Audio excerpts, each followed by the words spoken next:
Almost 4 decades after it finished, the war is still an emotional subject for those who remember it well.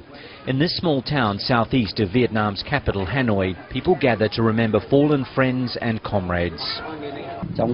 Our memories of the war are still alive. There were many sacrifices made, not only for me, but also my 3 comrades sitting here. On this day, they remembered their fellow North Vietnamese soldier, Tran Van Su, who was killed by rocket fire in 1968 after infiltrating enemy territory.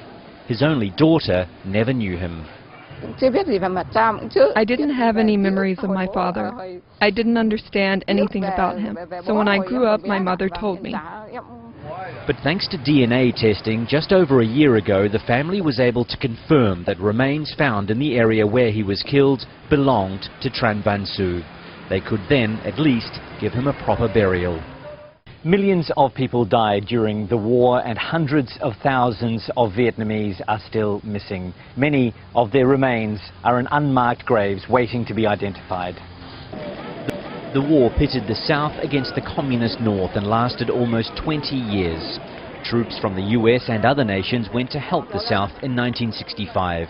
10 years later, the North took control of the whole country and the war ended. But it's only been in the past 3 years that the Vietnamese government has tried to speed up the recovery of soldiers' remains. There are several DNA labs providing free testing for soldiers' families, but not enough to cope with demand. And as more time passes, the testing can become more difficult, sometimes impossible. The degradation of skeletal remains samples are sometimes very heavy.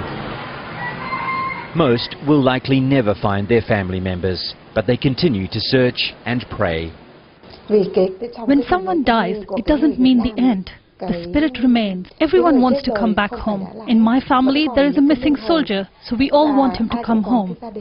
Technology will keep those hopes alive, and maybe more of Vietnam's war heroes will be found, identified, and given a gravesite with a name.